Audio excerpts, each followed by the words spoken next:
थोड़ा सा डिस्कशन करेंगे अपना टेक्नोलॉजी के ऊपर में।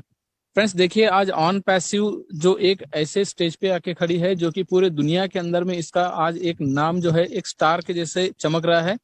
और बहुत ही जल्द ये पूरी दुनिया के अंदर में, पूरे वर्ल्ड के अंदर, पूरे ग्लोबल के अंदर में यहाँ पे ऑन पैसिव का एक ऐसा वर्ड्स लोग सुनेंगे तो लोग उसको सुनते ही यहाँ पे अपने आप को फील करेंगे, जो कि हम प्राउड फाउंडर्स हैं, जो कि प्राउड फाउंडर्स की जो एक वैल्यू है जो आज हमने अपनी क्रिएट की है। और ऑन पैसिव आने वाले समय में जो भी यहाँ पे फाउंडरशिप दे रहा है तो उन सभी लोगों के लिए भी यहाँ पे एक प्राउड फील है कि हम एक ऐसे कंपनी के फाउंडर्स हैं जो कंपनी हमें एक बिजनेस होल्डर और बिजनेस पार्टनर के रूप में हमें यहाँ पे लिया है। फ्रेंड्स देखिए, ऑन पैसिव जो है डिसरप्टिव टेक्नोलॉजीज में आर्टिफिशियल इंटेलिजेंस टेक्नोलॉजी के बेस पे यहाँ पे अपने कुछ प्रोडक्ट्स, फिजिकल और डिजिटल प्रोडक्ट्स लेकर आया है। अभी ये डिजिटल और फिजिकल प्रोडक्ट्स दोनों ही इस दुनिया में लाने वाले जो शख्स है मिस्टर ऐश मुफर्रह सर, उनको हम सभी लोग यहाँ पे दिल से थैंक यू कहते हैं, क्योंकि उन्होंने इतना बढ़िया सिस्टम और बढ़िया सेटअप लाया है जो कि पूरे वर्ल्ड को यहाँ पे इसके सेटअप से और इस कंपनी के आने से कई सारे लोगों की जिंदगी के अंदर में बदलाव आने वाला है। उनके lifestyle, living style, working style, business module, सब कुछ में चेंज आने वाला है। फ्रेंड्स अगर टेक्नोलॉजी की अगर हम बात कर रहे हैं तो सबसे पहले दुनिया में IoT आया, इंटरनेट ऑफ थिंग्स, उसके बाद वर्चुअल टेक्नोलॉजी, उसके बाद 3D प्रिंटिंग टेक्नोलॉजी, उसके बाद ब्लॉकचेन टेक्नोलॉजी, उसके बाद जो आया लेटेस्ट एडवांस है जो कि आर्टिफिशियल इंटेलिजेंस टेक्नोलॉजी। तो फ्रेंड्स हमें यहाँ पे एक एक करके अगर देखेंगे तो सबसे जो IoT आया यानी इंटरनेट ऑफ थिंग्स, ये इंटरनेट ऑफ थिंग्स जो एक टेक्नोलॉजी है, ये वो टेक्नोलॉजी है जो कि एक इंटरनेट की मदद से, एक इंटरनेट की हेल्प से, एक इंटरनेट के जरिए से जो प्रोडक्ट्स को यूज करेंगे, चाहे वो प्रोडक्ट हो, गैजेट हो, इलेक्ट्रॉनिक्स हो या कुछ और चीजें हो, ये सारे चीजें जो है जो भी इंटरनेट की हेल्प से यूज होता है। जैसे कि हमारा लैपटॉप है और कंप्यूटर डेस्कटॉप है और अपना मोबाइल फोन्स है, टैबलेट्स है, और उसके बाद में इक्विपमेंट्स में देखें तो अपना स्मार्ट क्लॉक है और अपना टेम्परेचर कंट्रोलर है, और यहाँ पे और भी बहुत सारे ऐसे ऐसे चीजें हैं जो कि हम लोग एक इंटरनेट की हेल्प से उन प्रोडक्ट्स को यूज करते हैं, तो उसे IoT कहते हैं। उसके बाद में एक वर्चुअल टेक्नोलॉजी इस दुनिया में आया। वर्चुअल टेक्नोलॉजी क्या है? एक नकली वातावरण, यानी एक सिमुलेटेड एनवायरनमेंट कहते हैं, जिसे नकली वातावरण, उससे जैसे कि कोई पिक्चर हो गया, वो एक मतलब एक डुप्लीकेट है, यानी वो रियल नहीं है, डुप्लीकेट है। और कोई वीडियो हो गया, कोई क्लिप हो गया, कोई भी चीज अगर हम एक ऐसे हेड माउंटेड गैजेट, यानी एक ऐसा गैजेट है जिसमें वर्चुअल टेक्नोलॉजी उसको से बनाया गया है, उस हेड माउंटेड गैजेट में अगर हम कोई इक्विपमेंट जैसे कि मोबाइल हो, लैपटॉप हो, अगर पहनकर अगर हम कोई वीडियो देखते हैं या कोई कुछ और क्लिप्स देखते हैं, तो हमें वो एक ऐसा फील करवाता है, वो गैजेट एक ऐसा हमें रियलाइज कराता है कि हम खुद उसके अंदर में मौजूद हैं। हमें वो 360 डिग्री के एंगल में देखने के लिए भी वो हेल्प करता है। तो ये टेक्नोलॉजी, ये जो वर्चुअल जो गैजेट है, ये कई मल्टीपल प्लेयर्स पे वर्क करता है, जैसे कि HTC है, व्यू है, आपको अक्लस है, रिफ्ट है, प्ले स्टेशन है, VR है, ये ऐसे सारे प्लेयर्स पे ये काम करता है। इसके बाद में यहाँ पे 3D प्रिंटिंग टेक्नोलॉजी है। अभी 3D प्रिंटिंग टेक्नोलॉजी क्या है? ये एक एडिटिव मैन्युफैक्चरिंग एक मशीन है, एक मशीन जिसके साथ में हमारा कंप्यूटर या लैपटॉप उसका कनेक्ट होता है, और हम कोई भी डिजाइनर सॉफ्टवेयर से, जैसे कि 3D ऑटोकैड 2D हो गया, या ऑटोकैड 3D हो गया, या 3D मैक्स हो गया, या कोई भी हम चीज यहाँ पे जो मैं बनवाना चाहते हैं, उसको अगर हम डिजाइन करके और इसको कमांड देते हैं, एग्जीक्यूट करते हैं, तो वो मशीन जो है उस प्रोडक्ट को, उस डिजाइन को लेयर बाय लेयर में कन्वर्ट करके उस प्रोडक्ट्स को वो मैन्युफैक्चर करता है।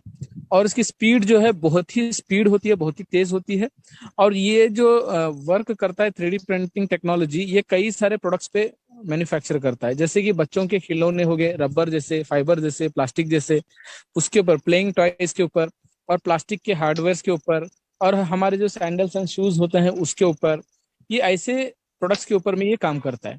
अब ये प्रोडक्ट्स को मैन्युफैक्चर करने के लिए 3D प्रिंटिंग को थर्मोप्लास्टिक, मेटल पाउडर और रिसाइंस और सिरेमिक्स जैसे मटेरियल्स इसमें यूज किया जाता है। अभी हाल ही फिलहाल में हमारा एक तमिलनाडु में एक मद्रास सिटी है, वहाँ पे एक कॉलेज भी है। उस कॉलेज के स्टूडेंट्स ने एक इसी मशीन के द्वारा एक घर को बनाया, एक हाउस को बिल्ड किया। केवल 7 दिनों के अंदर उस घर को बनाया, और उस घर के अंदर सारे जो इक्विपमेंट और जो लगने वाले चीजें वो सब कुछ उसने इसी मशीन के द्वारा बनाया। फ्रेंड्स अभी चलते हैं ब्लॉकचेन।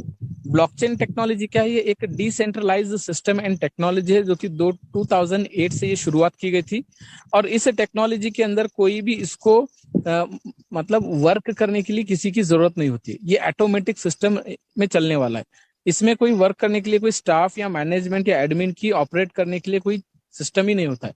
अगर इस टेक्नोलॉजी को एक बार अगर हम बना के अगर ब्लॉकचेन को रन करते हैं तो ये ऑटोमेटिकली रन होता है, और इसको कोई बीच में या मॉडिफाई भी नहीं कर सकता है। और ये जो टेक्नोलॉजी है, इसमें जब भी हम यहाँ पे कोई एक नया इनपुट या कमांड देते हैं तो वो उस कमांड को या उस डाटा को ये एक नए फ्रेश ब्लॉक में उसको इनपुट करता है और उसको पूरी तरह से फिल कर लेता है। और वो एक ब्लॉक के अंदर जब वो फिट करता है अपने डाटा और कमांड्स को, और वो एक ब्लॉक जो है प्रीवियस ब्लॉक, उससे पहले जो बना हुआ एक ब्लॉक होता है उसके साथ में कनेक्ट होकर एक चैन के रूप में बन जाता है। तो यहाँ पे ये एक इसको ही जो एक दूसरे को कनेक्ट होता है उसी को यहाँ पे ब्लॉकचेन टेक्नोलॉजी कहते हैं। जैसे कि इसको इथेरियम में हो गया, बिटकॉइन में हो गया, ट्रोन में हो गया, और भी बहुत सारे ऐसे ऐसे कॉइन्स हैं जो वर्ल्ड में आज चल रहे हैं क्रिप्टो में, उसमें ये यूज होने वाली ये ब्लॉकचेन टेक्नोलॉजी। लेकिन माय डियर फ्रेंड्स, आज हम जो एक इंफॉर्मेशन लेंगे, जो कंप्लीट इंफॉर्मेशन लेंगे, एक नॉलेज लेंगे, जो कि एक आर्टिफिशियल इंटेलिजेंस टेक्नोलॉजी। आज हम आर्टिफिशियल इंटेलिजेंस टेक्नोलॉजी का पूरा हिस्ट्री देखेंगे, और वो क्या है, मतलब व्हाट इज आर्टिफिशियल इंटेलिजेंस, कितने प्रकार के आर्टिफिशियल इंटेलिजेंस है, किस तरह वो काम करता है, उसके बेनिफिट्स हम लोगों को क्या होने वाले हैं, उसके एडवांटेजेस हम लोगों को क्या होने वाला है, और इस टेक्नोलॉजी से हमें फ्यूचर में हमें क्या हेल्प होने वाला है, ये सारी चीजें आज हम देखेंगे। हिस्ट्री ऑफ आर्टिफिशियल की देखें तो 1949 में माय डियर फ्रेंड्स यहाँ पे कुछ कंप्यूटर्स ऐसे थे जो कि एग्जीक्यूट कमांड जो भी करते थे तो वो खुद वहां पे रिमेंबर नहीं करते थे, वो क्योंकि वो उतने केपेबल नहीं थे, उतना एक्सेसिबल नहीं थे कि वो खुद स्टोर करें। लेकिन 1950 में एक एलन टरिंग नाम के शख्स ने वहां पे एक डिस्कशन शुरू किया, एक सोच शुरुआत की कि बहुत ही जल्द हम एक ऐसे मशीन को यहाँ पे इस दुनिया में लाएंगे जो एक मशीन इंसान के जैसे काम करेगा। जस्ट डिस्कशन हुआ था। तो 1955 में क्या हुआ my dear friends, artificial intelligence का पहला आर्टिफिशियल एआई प्रोग्राम जो है स्टार्ट किया गया था। और ये जो स्टार्ट किया गया था कि हेम्सफायर कंट्री के हैनोवर सिटी से शुरुआत की गई थी। और एक डीएसआरपी कॉलेज यानी डार्मट समर रिसर्च प्रोजेक्ट एक कॉलेज है, उसी कॉलेज के एक वर्कशॉप में एक बैच हुआ करता था जो 8 लोगों का एक टीम था। उन्होंने इस आर्टिफिशियल इंटेलिजेंस के प्रोग्राम को शुरुआत की गई थी। तो फ्रेंड्स यहाँ पे जैसे ही इन्होंने शुरुआत की तो करीबन 1.5 साल के बाद 1956 में यहाँ पे इनका पहला आर्टिफिशियल इंटेलिजेंस जो प्रोग्राम है वो रेडी था बन के, और वो पूरी दुनिया के सामने उन्होंने रिप्रेजेंट किया 1956 में। और इसको इस प्रोजेक्ट में जो बनाने के लिए जो टीम था उनका नाम था जॉन मैक्रेथी। ये हेड ऑफ द डिपार्टमेंट थे और हेड ऑफ द टीम भी थे। इनके साथ में कुछ लोग थे, मार्विन मान्स्की, नेथनियल रॉकस्टर, क्लाउड शेनन और रे सोलोमन। ये सब लोग हैं जिन्होंने मिलकर आर्टिफिशियल इंटेलिजेंस का पहले प्रोग्राम को 1956 में लॉन्च किया, प्रेजेंट किया। तो उसी दौरान 1957 और 1974 यानी 17 साल के अंदर में कंप्यूटर्स जो है इतने चीप बन गए थे, इतने फास्टर बन गए थे, इतने एक्सेसिबल बन गए थे, जो कि पूरे ब्रांचेस में जितने भी वर्ल्ड में ब्रांचेस हैं, सेक्टर्स हैं, इंडस्ट्रीज हैं, फैक्ट्रीज हैं, उन लोगों को कंप्यूटर के माध्यम से अपना बिजनेस रन करने के लिए बहुत ही आसान होने लगा। तो उसी समय में यहाँ पे कुछ एक होस्ट थे डीएसआरपी के जिनका नाम था मार्विन मैन्स्की। उन्होंने यहाँ पे कहा कि हम बहुत जल्द एक मशीन, ऐसा लर्निंग मशीन को यहाँ पे लाएंगे जिस तरह के वो इंसान के जैसे काम करेगा। तो वैसे ही 1980 में क्या हुआ कि एक एल्गोरिथम यानी जॉन हफाइल्ड और डेविड रॉमल, ये दोनों शख्स ने मिलकर एक ऐसा मशीन को यहाँ पे रेडी किया जो कि कमांड्स जो थे एल्गोरिथम के टूल किट, उसके माध्यम से ही यहाँ पे कंप्यूटर्स जो है यहाँ पे एग्जीक्यूट करना शुरू किए। उसके बाद 1990 में क्या हुआ, एडवर्ड फ्रैंकबर्न ने एक ऐसा एक्सपर्ट सिस्टम को इंट्रोड्यूस किया जो कि इंसान के जैसे वो काम करना शुरू कर लिया। एक सॉफ्टवेयर था जो कि इंसान के जैसे काम करना शुरू किया। 1997 और 2000 में ग्रे कर्स्पो के एक व्यक्ति ने यहाँ पे ऑनलाइन खेलने जाने वाले जो गेम्स हैं जैसे कि चेस है, क्रिकेट है, और उसके बाद में और भी बहुत सारे यहाँ पे कैरम जैसे है, तो ये सारी चीजें एक गेम्स ऐसा उन्होंने बनवाया जो कि एक आर्टिफिशियल इंटेलिजेंस, एक मशीन रहेगा और एक इंसान रहेगा, ये दोनों मिलकर खेलने वाला एक उन्होंने सिस्टम बनाया, जो कि एक ड्रैगन सिस्टम उसे कहते हैं। उसके 2005 में माय डियर फ्रेंड्स क्या हुआ, ब्राजील ने एक ऐसा रोबोट को यहाँ पे उन्होंने बनवाया, एक मैन्युफैक्चर किया कि यहाँ पे पूरी दुनिया के अंदर में वो एक रोबोट जो है इंसान के फेस को, वॉइस को, स्पीच को रिकॉग्नाइज करना, पहचानना, वो उसमें सक्सेसफुल रहा। तो उस रोबोट का जो नाम दिया गया था किस्मत। तो ये सैंथिया ब्राजील ने पहला वर्ल्ड का रोबोट बनवाया 2005 में और उसका नाम किस्मत दिया।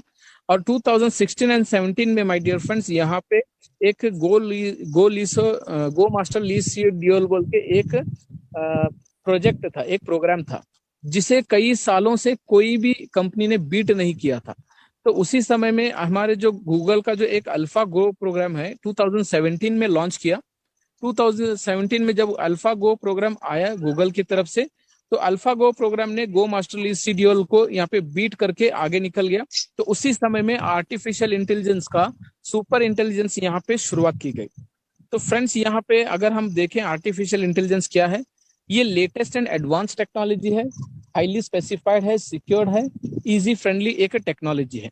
ये जो टेक्नोलॉजी है ये एक branch of the engineering field का भी है, जैसे कि एक कंप्यूटर साइंस और एक इंफॉर्मेशन टेक्नोलॉजी, ये दोनों ही एक इंजीनियरिंग का एक फील्ड है, एक ब्रांच है। तो ये दोनों ही फील्ड और ब्रांच का ये एक थ्योरी है आर्टिफिशियल इंटेलिजेंस। आर्टिफिशियल इंटेलिजेंस जो है नए साइंस पे बिलीव करता है, पुराने साइंस पे बिलीव नहीं करता है, और ये नए चीजों को यहाँ पे क्रिएट करता है और पुराने क्रिएशंस को ये खत्म कर देता है। आर्टिफिशियल इंटेलिजेंस जो है ये सारा का सारा एक इंटरनेट का सोल्यूशन है, एक डिजिटल मार्केटिंग का एक सोल्यूशन है और टेक्नोलॉजी का एक सोल्यूशन है। आर्टिफिशियल इंटेलिजेंस एक डीप मशीन लर्निंग भी है, मशीन लर्निंग टेक्नोलॉजी भी है, मशीन इन जनरल इंटेलिजेंस भी है और मशीन कॉन्शियस भी है। ये एक इंसान के जैसे काम करने वाला एक मशीन के रूप में, यानी एक मशीन के जरिए से एक इंसान के जैसा बिहेव करके इंसान के जैसा काम करने वाला एक आर्टिफिशियल इंटेलिजेंस जो है मशीन है।